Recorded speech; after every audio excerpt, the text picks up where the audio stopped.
Kjo se që pëndonë këtë vend është absurde dhe nuk ka ndodhur asnjëherë në historitë e Kosovës.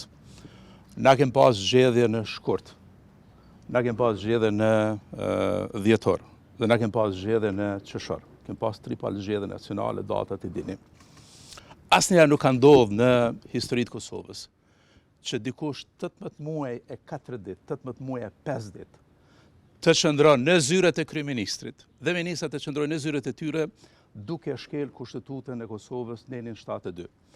Unë kam qenë 4 herë anëtar i qeverisë, sa herë jam betuar për deputet, sa herë jam certifikuar për deputet, e kam lëshu zyren si ministër i jashtëm dhe kam betë vetëm deputet i kuvendit të Kosovës.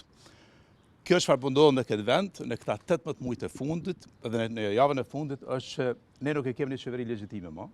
Me çfarë po thotë që opozita nuk është legjitime, e ka shpërbë kuvendin, e ka shu çdo institucion demokratik, qeveria nuk është legjitime, ky njeri nuk është kryeministër, është një deputet zaptus, është një deputet uzurpator, i cili e ka uzurpuar zyrën e kryeministrit, i cili merr vendime në kundërshtim me Kushtetutën e Kosovës, në kundërshtim me ligjin për qeveri, prandaj do të bëjmë çdo gjë të mundur që ta rikthejmë rendin kushtetues.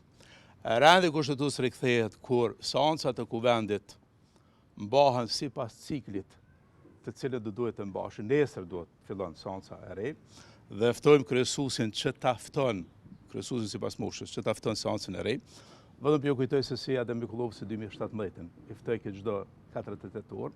Njëjtën gjë do ta bën Astrid Dahari dhe e ftojmë zotin Adem Mikullovci. Po.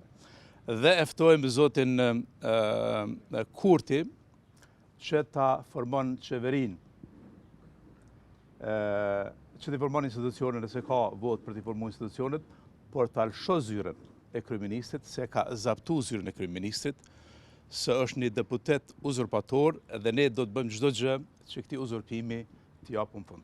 Prej 7 korrikut, kur ka ndodhur certifikimi i rezultateve çdodore, deri më tash, kur na po qëndrojmë para kësaj zyre, zoti Kurti nuk është kryeminist, është deputet i certifikuar.